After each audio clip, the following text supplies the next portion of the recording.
kind of surreal.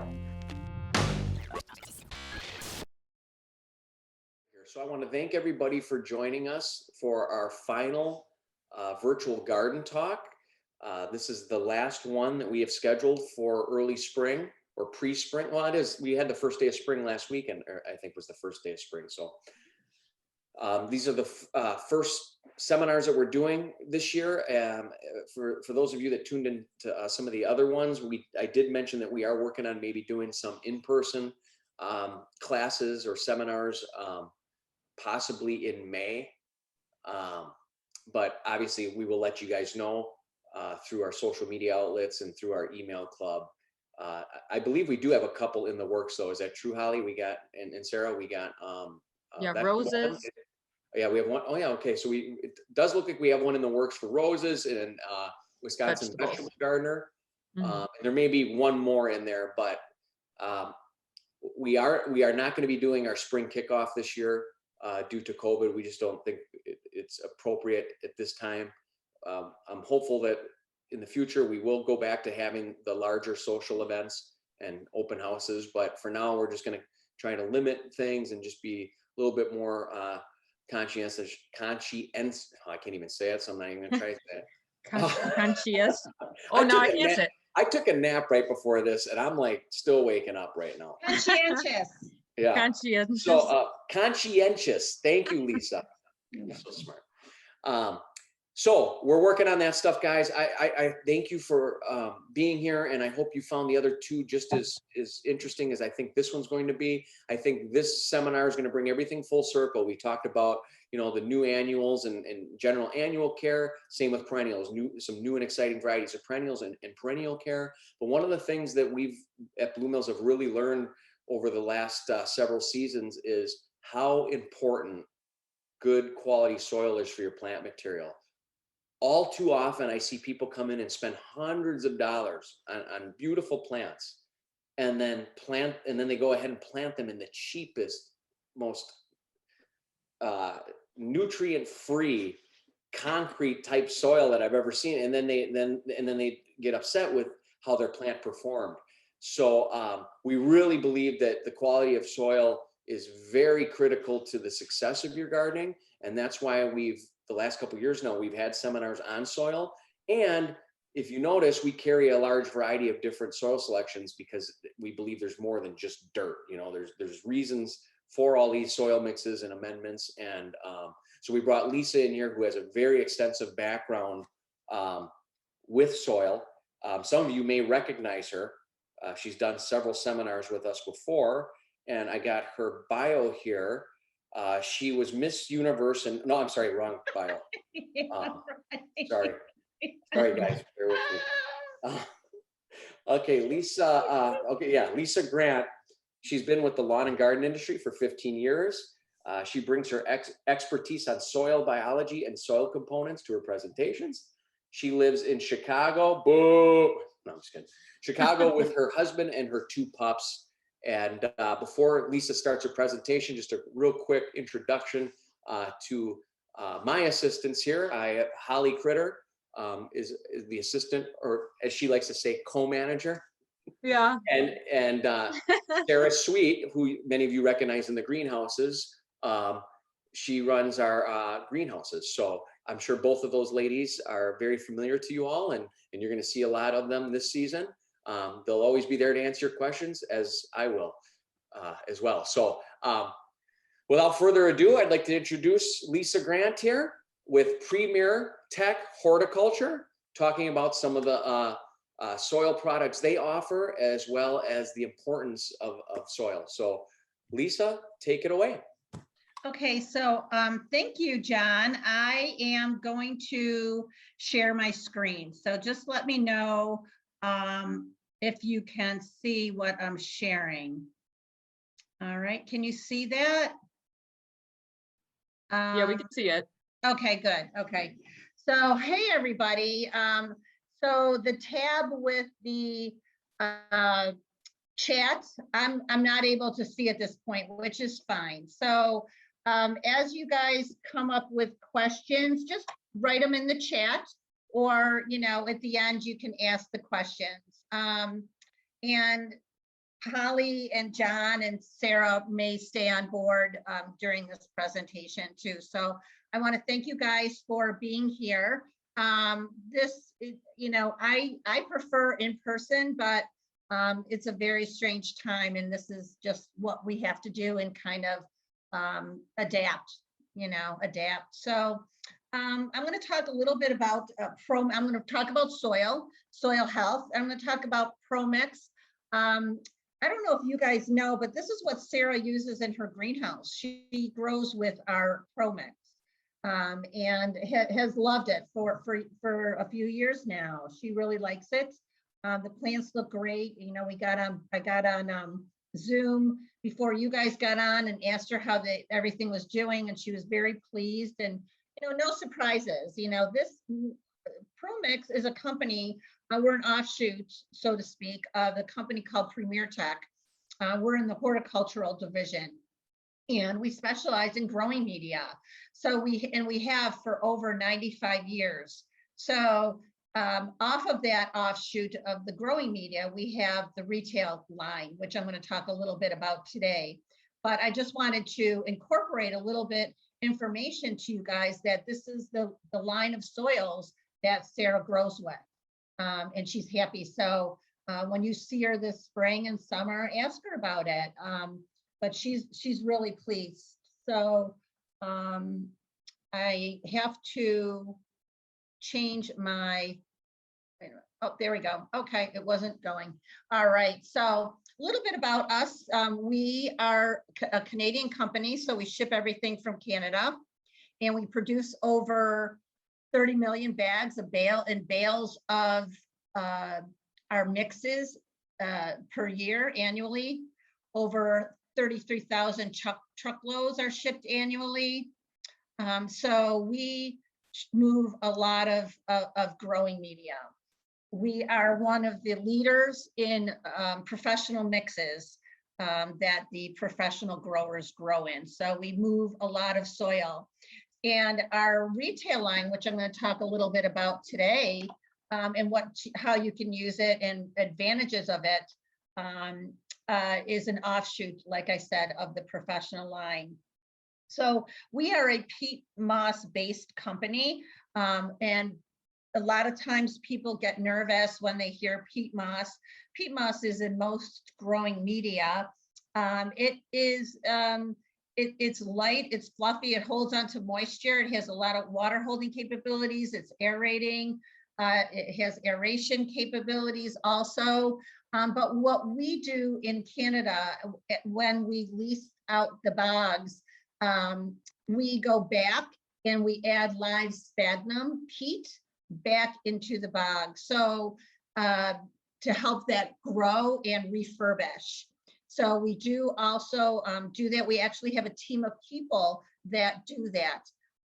So we're, as a company, we try to be as sustainable as possible. And we have energy reduction programs in place at all of our production sites.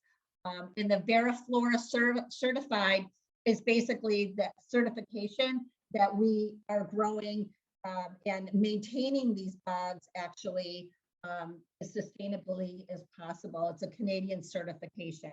And Canadians are pretty strict with all that. So I just wanted to let you know, because we are a peat moss based company. If you put your hands in any of the ProMix, you're going to find a lot of peat moss. It's light, it's fluffy, it feels great, and it doesn't have the fillers. So what else makes Premier Tech Horticulture unique? That would be the mycorrhizae piece. I know some of you guys have probably heard of mycorrhizae. Mycorrhizae is a beneficial fungus that's found in nature that associates with the root system to build it very, very wide and very, very deep. And what happens over time is that root system becomes almost like a big old cotton ball. And what does that cotton ball do? It holds onto water and holds onto nutrients. So mycorrhizae is also in our mixes. We also have a biofungicide that we add to not our retail mixes, but our professional mixes. And that actually helps prevent root diseases. I almost wish we had it in our retail mixes too. But so a little bit about back to the peat moss, the unique approach to the peat moss gradation and selection, the way we harvest it. We have special harvesters that don't damage the peat moss. And we have recipes for each product that we have of the layers of peat moss that we use, if it's the golden layer or the darker layer that's below. Some of our mixes have what's called humified peat moss. So we are one of the leaders, and we've been around 95 years. We started out with just peat moss, and then we added mixes, and then we added biology to the mixes. So back to the mycorrhizae piece. So you might have heard about mycorrhizae, what it is. I already said it's a beneficial fungus that associates with the root system to build it wide and deep. It's found in nature. So what we do is we take one species of mycorrhizae from nature, and we, in a sterile septic environment, we take that and we produce it and add it to the substrate. So it's contaminant free, and it's the only contaminant free mycorrhizae on the market. Most of the bagged soils you may see, besides a compost, some bagged soils you may see on the back, it has a list of the mycorrhizae. It has 7 or 8 species. That usually comes from that mycorrhizae comes from a greenhouse that grows the mycorrhizae on a root system and kind of chops it up, screens it, and adds that slurry into the mix. The downfall of that is that you really don't need all those species of mycorrhizae. And what they're going to do is they're going to compete for the root system. So we are the only 100% contaminant-free mycorrhizae. We kind of, it's like the mycorrhizae on steroids, kind of. But it's all sterile, it's septic, and we're very scientific of how much we add to the mixes. But what this mycorrhizae does is amazing. So it's building that root system. It also helps with the fertilizer uptake.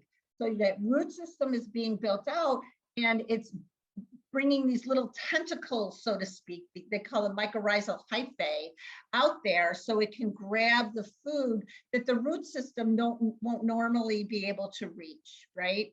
So it also increases the resilience of plants to stress, increases the root mass, which we talked about a little bit, that big old cotton ball, right, all intertwined together, holding on to moisture and nutrients. But when you have more roots, you have a healthier plant, right? You have more blooms, more flowers, more fruit. So having more roots in a root system is wonderful. It improves the water uptake and increases drought resistance. We talked about that. So our mycorrhizae is developed by the Premier Tech Biotechnologies. That's another offshoot of our company. We take the Glomus intraradices. So the Glomus intraradices is a species of endomycorrhizae that associates with 80% of the plants out there. So you might be like, oh, only 80%? What about the other 20, right? That's a good question. And most of that other 20 would fall under the ericaceous mycorrhizae species category.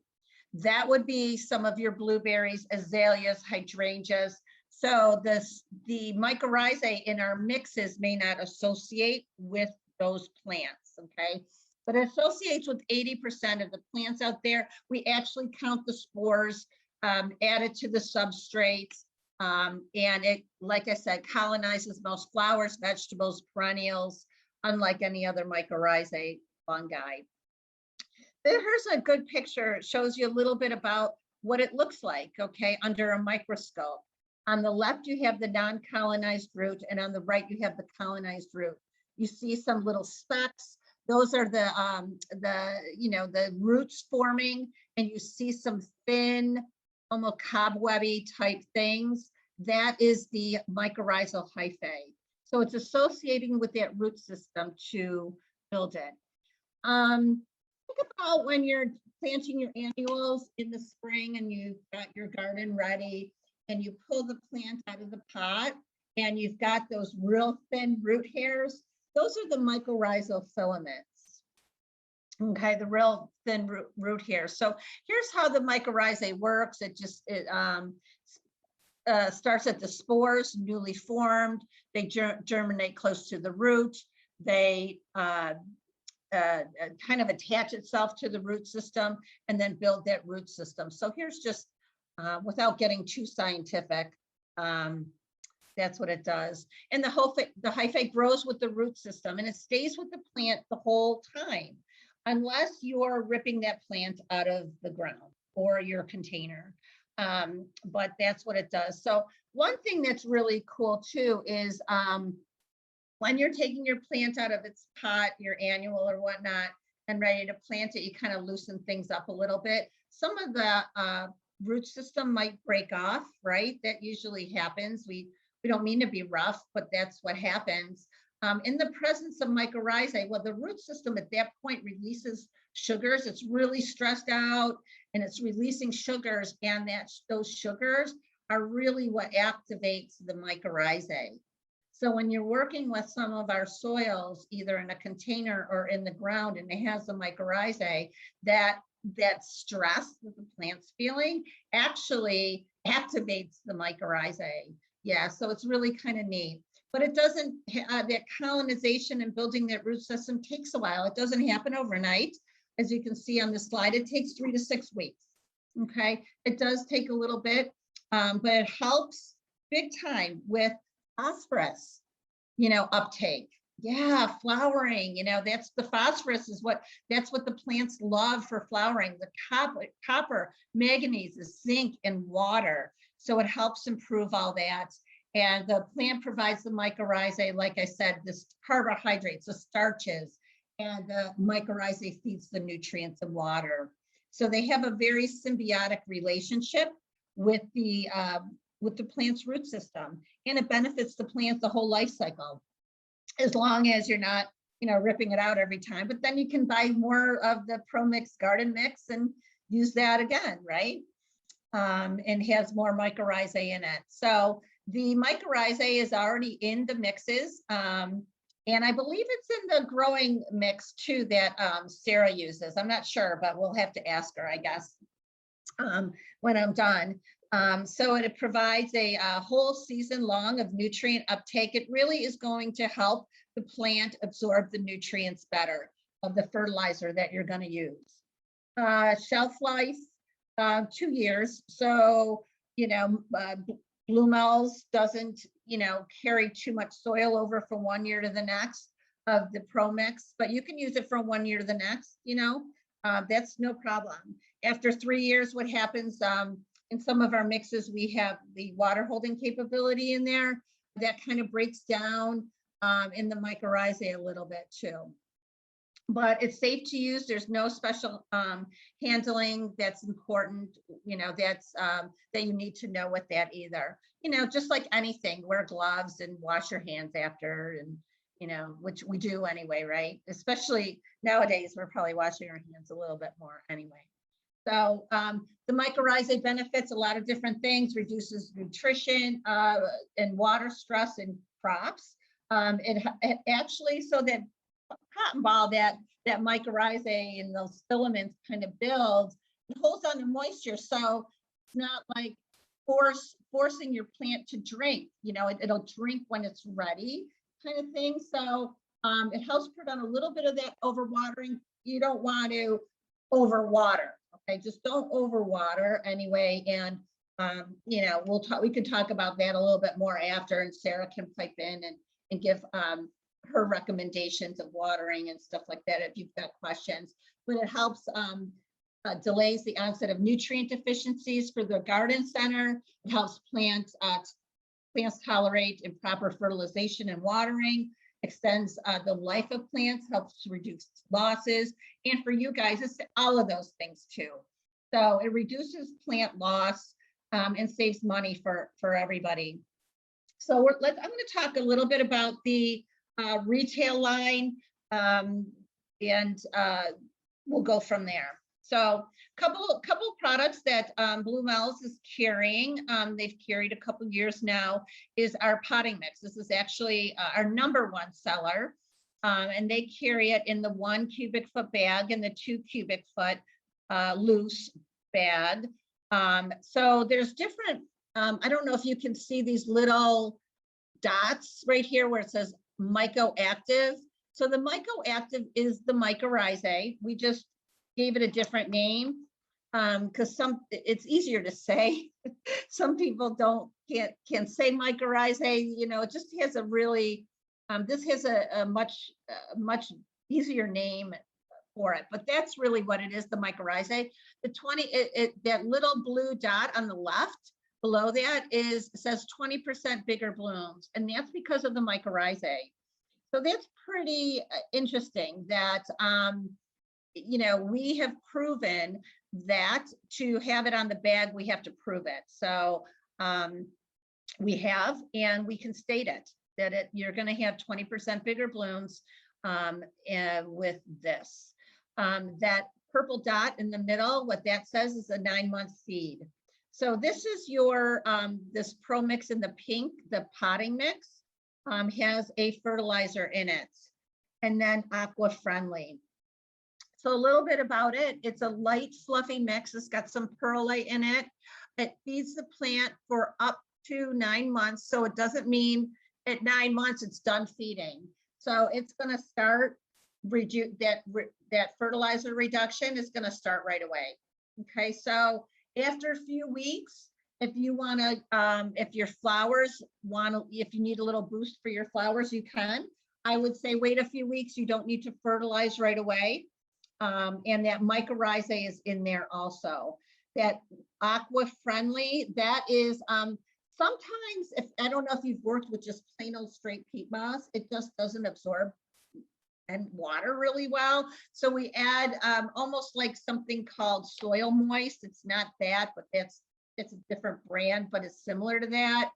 The water holding beads kind of thing. So we add some of that in there to help moisten the peat moss that's in the mix. So it's a beautiful light fluffy mix. This is for indoor, outdoor. This is your container mix. And it's specifically made for containers, small containers, large containers. On the back of the bag, when you see it at Blue Mel's, you'll be able to read. It has a coverage table on it. I don't have it in front of me, so I don't know offhand. But you can use it for small pots, large pots, and so on and so forth. Hey, Lisa, real quick yes, question. Yeah. One of the attendees asked this, and I just want to verify. There's no synthetic chemicals in this. This is all natural. This is not organic. So yes, this has synthetic fertilizer in it. It does. Okay. So, but okay, then almost Kim, like I apologize. Okay. So Kim, I do apologize for my answer because I said that there are no synthetic chemicals in there. But Lisa, can you use this mix on herbs and vegetables? You can, if that doesn't matter to you. If the not being organic, it's not organic. If that doesn't matter, go right ahead. And some people want organic specifically for the edibles, and some people don't, or they don't care. But it's safe. Would yes. you consider it safe? Yeah, okay, it's not. Absolutely. No one's going to be throwing up or anything. Okay. No, you're not going to like grow a third eye or anything. Okay. Thank you, Kim. So yeah, so this is great for anything in a container. Yep. And then the garden mix, that's another SKU. They don't have that yet. They went to order it today, and their supplier has it back ordered with us. So they're going to get it. I don't know when, and I'm going to pre-apologize to you guys. Last year, any manufacturer in lawn and garden was stressed out to the max with their supply chain. Demand was skyrocketed because everybody was home with their families and wanted to garden and make their yards, more presentable and pretty because everybody was home. So there's many manufacturers in the lawn and garden industry. You're going to find that if you want a specific product, you may not be able to get it. You may have to get something else that's similar. I'm just kind of giving you the heads up because that's kind of what's happening in this industry, and spring has not even sprung yet. So with that being said, the company we send it to before it gets to Blue Mel's, they have orders on order with us, and we're getting them out as soon as we possibly can. Plastic is difficult to get nowadays, but so this, they have it on order. So I am going to talk about it because it's on order. So this mix is going to be a little different than your peat moss potting mix. Okay. So this is the black and gold. And this is a garden mix where, like it says at the top. So you specifically want to use this in your garden. You're not going to plant directly in it. If you want something that you're going to plant directly in, either a raised bed or a container, then this is your mix that you want. This is going to be almost like your compost, so to speak. It's heavier than your potting mix. It doesn't have the little perlite, the little white rocks in there, that perlite, it doesn't have that. It's dark, it's rich. It has what we call peat humus. Peat humus is a different name for composted peat moss, so to speak. We travel this over the border, and for some reason, I don't know why, you can't ship compost over the border. Okay, so but this has humified peat moss, so it's composted dark peat moss. It's a little heavier. Thinking of that, you're going to think, well, then it might have more nutrients. It really doesn't. But by that peat humus, what it does is it's heavier and it holds on to the nutrients that you're going to add or is already in the mix. So it's a beautiful mix. You can use it in the ground in your garden. That's an easy way to remember. So dig your hole and mix it with some native soil if you want, or just throw it on top of your garden and work it in. Some people like doing that too. This is great if you need to add some nutrients to your vegetables or whatnot. This also, it has a synthetic fertilizer in it. It's not organic, so I'm going to tell you that. It does not have the water holding capabilities that the other potting mix does. It doesn't need to have that. Peat moss, you know, has its own properties. Peat moss can help water drain, and it can also hold on to moisture. So it can kind of do a little bit of both. All of our mixes are roughly neutral. They may be a little acidic until the lime that's added kicks in and kind of brings it to a more neutral pH. So this is coming to Blue Mel's, and this is for outdoor plants and vegetables, anything going in the ground. So it also has a 9-month seed. So it has these 2 little bullet points at the bottom. It's got the mycorrhizae in it. Okay. At 20% bigger blooms, healthier plants. That's because of the mycorrhizae. Okay. And then the 9-month seed in here. So what's nice is you can use in addition to, if you wanted to use, I think Jack's Classic or Sarah or John or Holly can talk about different fertilizers that they carry that, you know, after a few weeks you can add to it if you want to. It's not going to hurt it. A lot of the synthetic fertilizers are water soluble, so they don't stay in the soil. They wash out a little bit. That's why we say roughly up to 9 months. It could be 7 months. It could be 9 months, you know, so you could add a little bit to it because it weakens over time too. So that's a little bit about, I see a bunch of questions, 10 of them. So that's what I have for the presentation. So let's see, virtual garden topsoil. So I just launched the poll. I just have some questions that I'm interested in finding out. Very good presentation, Lisa. This is one of those things that, and this is a great example of why we're recording this too, because this is the perfect class that you'd want to maybe re-reference. Some of this stuff takes a while to really sink in and understand. Our staff is still learning this stuff. I didn't see any other questions, but I did have a question. I did have a couple that maybe may spark some. Just to clarify again, Kim and other attendees that are wondering, this is safe for plants. This would be no different than using a potting soil and then using like Miracle Grow vegetable fertilizer. No different. Yep. A couple of things on my mind. I'm very impressed with how long that fertilizes for. I mean, I know you're not etching it in stone 9 months, but even 7 months, that's pretty much the entire season. Yeah. So there's really no need to add any fertilizer. So that takes a step out of sometimes a pain in the butt step too, having to mix fertilizers and stuff. So that takes that chore off your list, which is kind of nice.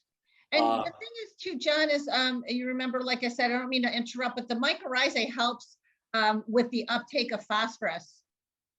Yeah, no, for sure. So that's huge, and some other nutrients.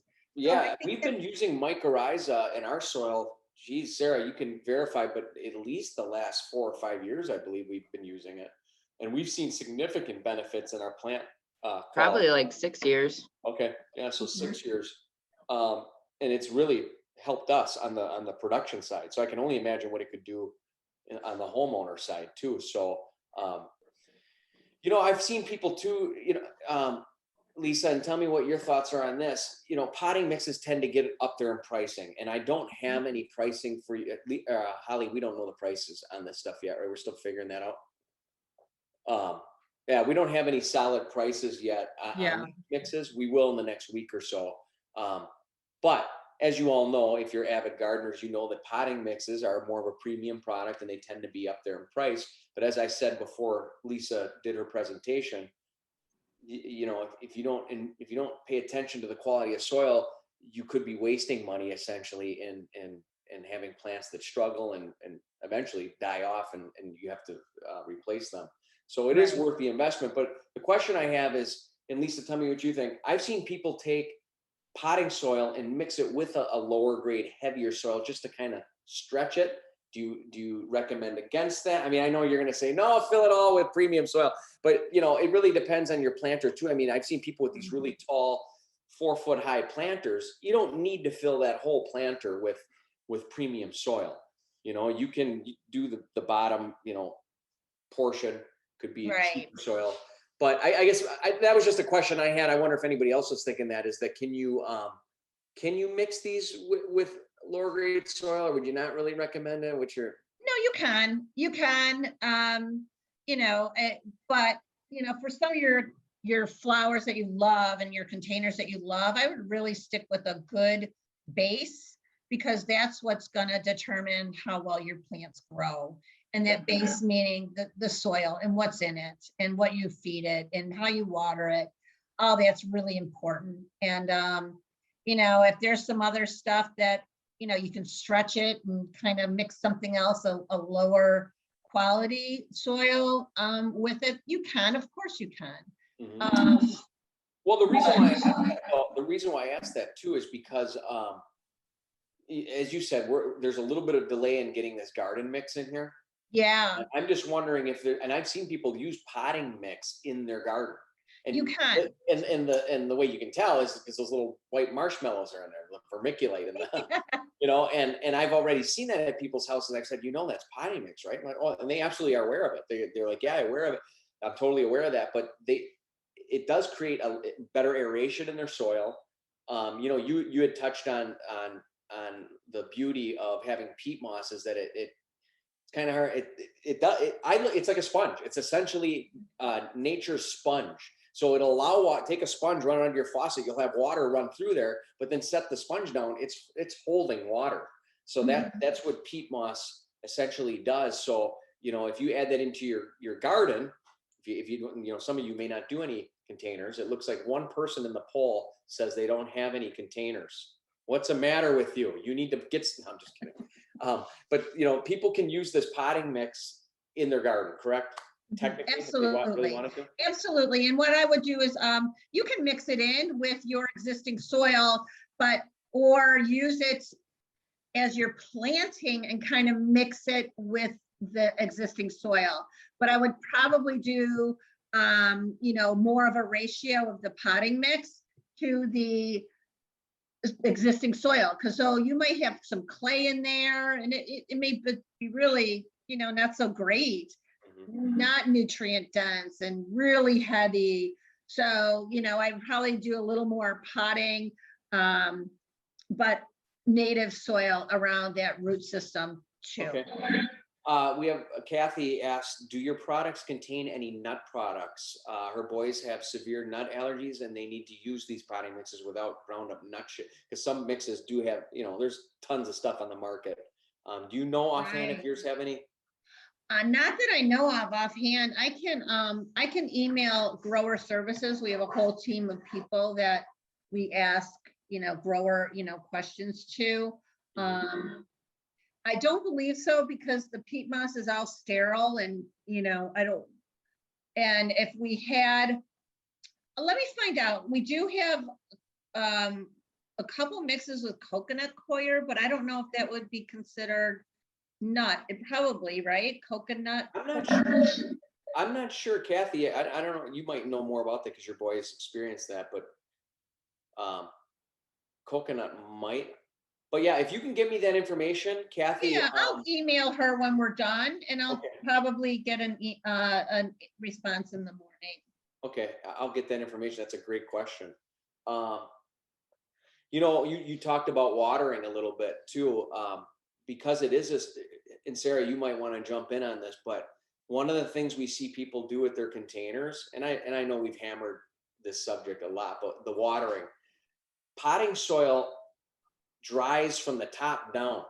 So it's try not to get in the habit of looking at the soil to determine if the plant needs water. Look at the plant and feel the soil, dig in there. There's a lot of times I've had people, even at Blue Mills, the garden center, they come out, I'm out there talking to them and they're like, hey, I think your plants need water. And I'm like, no, they're fine. They're like, well, look at how dry the soil is. And I say, well, yeah, but look at how happy the plant is. And I've already taken the pot off of and you can see the moisture in the soil dry, and then it's super, super moist down where the roots are, right? So I just wanted to encourage and remind everybody that, try not to get on this timer. There's people that go, hey, I water every day before I go to work at 7 a.m. That's not really a good practice, in my opinion. You want to go 100% on the plant's needs. And as you all know, our weather fluctuates. You're going to have some days that rain, some days that are overcast, some days that are high in humidity, which I've mentioned to you guys many times that when it's humid out, plants can actually drink the water out of the air. So you don't want to be soaking your plants down during humidity. So look at your plant. Your plant is often going to tell you, hey, I need water. It's going to start wilting in some cases, or in most cases, I should say. But really get in the habit of sticking your hand down in that soil. I know a trick that some people often do is they'll make sure their finger's dry, they'll stick it in there, and if they lift their finger up and there's soil stuck to it, there's moisture in there. That could be a good telltale sign that that you need to water your plants. But don't be afraid to let your plants dry down. Plants will seek out water, and if you let your plant dry down, those roots start going to look for the water, and just naturally, by them going to search for that water, they're growing, and the root system's getting stronger and bigger. So that peat moss can be very deceiving at times, because as I said, it looks very dry on the surface, but there's moisture down in there. So really dig down in there on your containers. Sarah, did you have anything you wanted to add to that? Yeah, as far as container gardening, check more often after 4th of July, because the roots are getting bigger and growing and sucking more water, and it's hotter out. And you can always add more water, but you can't take too much water away. So as John said, it's okay to let things dry down a little bit, and kind of that makes their roots grow and search for water. And then if you hit them with a good amount of water, they'll be happy again. Yeah, and that's a really good point, is that, if the problems that develop from overwatering are far more irreversible than a plant that needs more water. You know what I'm saying? Like Sarah just said, you can always increase water. But if a plant is, I mean, I'm sure many of you have heard that plants generally don't like wet feet, right? They don't like their roots sitting in water all the time. That's how you get root rot. That's how you get other fungus and whatever, gnats. I mean, very moist conditions are breeding grounds for fungus gnats and everything. So, so yeah, water, I'll tell you, it's when it comes to plants, the most successful gardens I've seen, they have great quality soil and they got their watering dialed in. Those are the main two components. As I said at the beginning here, oftentimes I see they got the water down really good, or kind of, well, water and the soil go hand in hand because you water according to the type of soil you have too. So if you have a very heavy clayish soil, which we hope you don't, we have all the products you need to correct that. But if you do, you definitely don't want to be watering all the time because that water is just sitting in the soil, you know. But if you have really good, rich, organic, peaty type soil mixes, the water will drain more and you'll have to probably water more frequently. So there's a lot of factors involved in that. One thing I wanted to mention to everybody too, I know we're talking exclusively about our Pro Mix products, but for those of you that are absolutely against all synthetics, we do offer some options that are organic. So keep that in mind. I don't want you running to Stein's. Excuse me, that's something in my throat there. We do have all the products you need if you like to go all organic. But as I said, I mean, the synthetic chemicals that are in here that are safe. So, any other questions? Oh, I was going to offer this up too. If you guys are unsure of your soil quality, if you're like, I don't know if this is good soil, or I thought this was good soil, bring a sample in. We'll be more than happy to look at it for you and tell you what we think. And yeah, and you know, I guess I was really curious too. Let's look at this poll here real quick. So it looks like more than half of you do not spend time analyzing and improving the quality of your garden soil each season. That's very interesting. This probably helped give them some information then.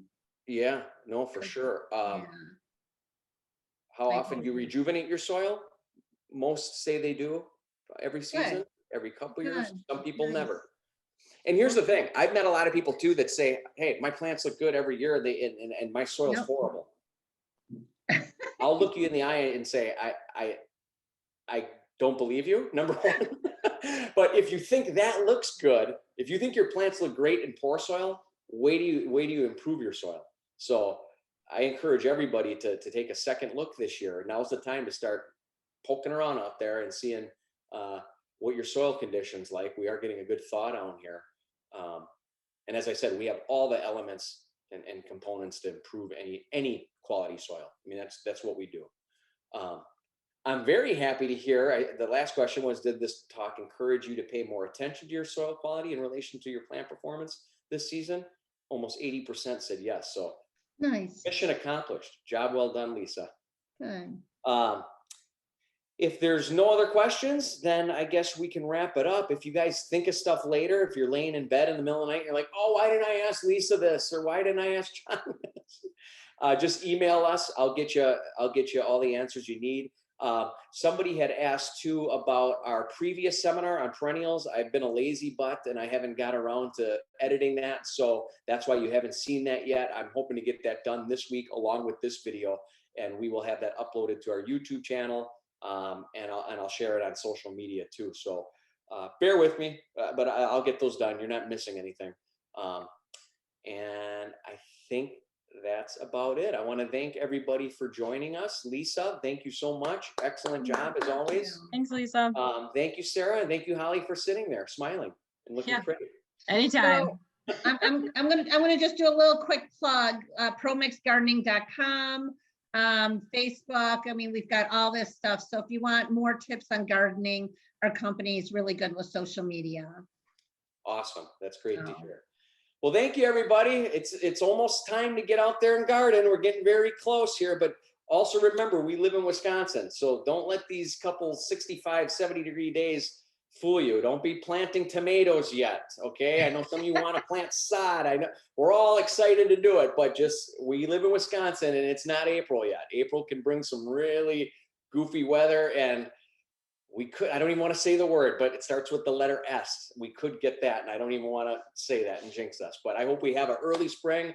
I wish all of you huge success. We hope we get at least some of your business, and you enjoy what we offer, and we're always there. Sarah's always there. Holly's always there. I'm always there to assist you with any of your gardening questions. And we want to hear about your successes too, so if what we're teaching you is being helpful and you're applying it and you're getting some success from it, we'd love to hear about it. If you're not getting success, we want to hear about that too, because we want to get you on the right track, and we'll find out what's going wrong. So Someone had a question. When are you guys open for plant sales? plant sales, well, it's a little early, Kim. So I would say probably towards the end of April. We've always tried to open May 1st. That's always been our on the greenhouse side of things. We like to be ready by May 1st. Typically, if you look at the last couple seasons, it really hasn't been a full-blown green light for planting until after Mother's Day. I mean, we still get frost. And I guess if you're not planting a lot, if you're just doing containers, it might not be difficult for you to cover a pot here and there, but I wouldn't jump in full steam ahead with plantings, because we could get frost in May. So, but we like to be open and ready at the beginning of May. So usually the last week of April. If any of you want to come in and just give a little teaser, Sarah, you wouldn't mind people asking you to come in and get a couple free smells, right? It smells awesome in there. You can smell that Pro Mix just stewing in there with the plants and the heat. So No, I don't mind visitors that just usually have that front door locked because the wind opens it. But if you find somebody in the store, they'll let me know. I'll come let you in, get a little sneak peek. Yeah, that'll get you Oh, really excited. nice. The other thing I wanted to mention too, guys, is that we will be opening our bulk yard on Monday. So I know some of you are probably wondering if we're going to do the bushel thing. We're working on it. Me and Holly are strategically cornering Mike Blumel, saying, hey, come on, these people, we got to get the product to the people. So we're working on it. No guarantees, but we may have come up with a solution that we'll be able to accommodate bushel sales. So stay tuned. I'll probably have more information regarding that next week, but we are going to be open for deliveries, and for if you want to bring in a pickup truck or a trailer, that we can load you with our machinery. Our yard will be open. Kim says, somebody asked, will we have a day to plant a pot? Usually that plant a pot thing that we did, which was very successful.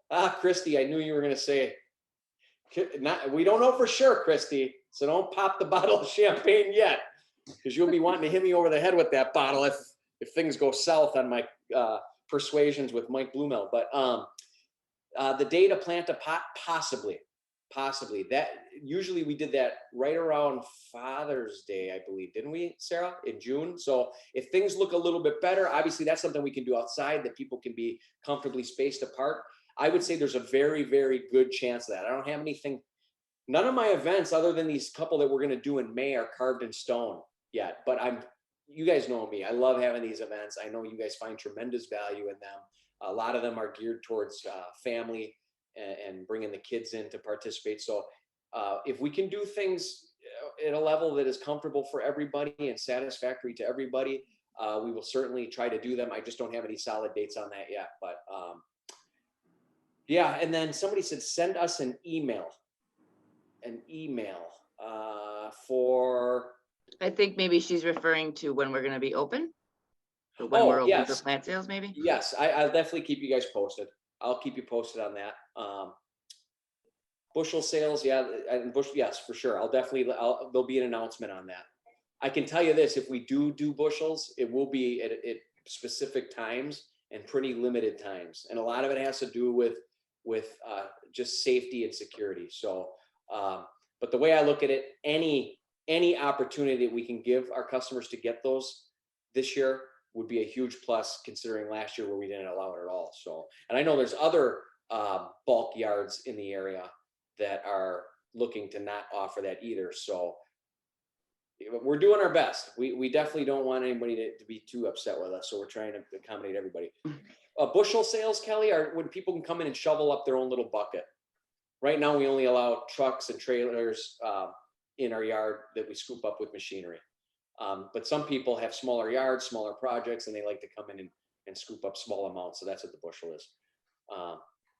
I didn't know I- either, so What was that, Lisa? I didn't know either what that was, but. Oh, I'm sorry. I just assumed That's everybody. all right, knew. I got it. Yeah. Yeah. I have a feeling Christy would be more than welcome to sit in this meeting with my flu. You're a sweetheart. So we're doing the best we can, guys. Thanks again for everything. If you have any other questions, feel free to give us an email. Stop in. Our coffee shop's open 7 days a week right now. As we said, you can pop in and get a little teaser in our greenhouse, and our yard will be opening for bulk sales, not bushels sales, which everybody knows what bushel sales are. That most likely won't be available next week. But the deliveries and the larger orders will. So thank you all very much. Have a great evening and drive home safe. Yes, thank you all. for Everyone. Thank you, being everybody. here. Thanks. Thank you, Lisa. Thank you, Thanks, John. Lisa. Thanks, Sarah. Thanks, Holly. Lisa. Thank you, Thanks, Holly. Sarah. Thanks, John. See you tomorrow. You know what? When I was a kid, we had, this was the cutest thing. I have 3 sisters, right? And we'd all lay in bed at night. We'd all go to bed. It'd be like, good night, John. I'd be like, good night, Jesse. And she'd be like, good night, Jeannie. Little Good House night, on the Jeannie." Prairie. Oh, everybody. Yeah. And then yeah. Is that what, didn't they do that on that show? They did. Yeah, we did that. Nah. That's funny. And then it got to the point where my parents were like, all right, go to sleep. Shut up. I know, right? I'm sure. So, Lisa, keep us posted if anything changes on this garden mix stuff. The Waltons. Julie said it was the Waltons. It wasn't the Oh, it was the Waltons. Waltons. And what Wow, did Julie. I say? Little House on the Prairie, right? It was the But Lisa, Waltons. Julie is probably the oldest person on this thing right now, so Oh. she would know that show. None of us. Julie, thank you for correcting me to the rescue. And I've got to get that answer about the coconut coir. Yes. So, yeah. And I just don't know if it's, the mixes that are made with that are made in the same facility. So that's really what my question is. Because I don't think there's any nuts in anything else, but I just, the facility. Yeah. Yeah. So let me know. Yep. I'll Uh, get back to you. all right, guys. Holly, Night. Sarah, I'll see you in about what, 7 hours, 8 hours? Good night, John. Goodbye. Good night. Good night, Sarah. Virtual garden fest. This is kind of surreal.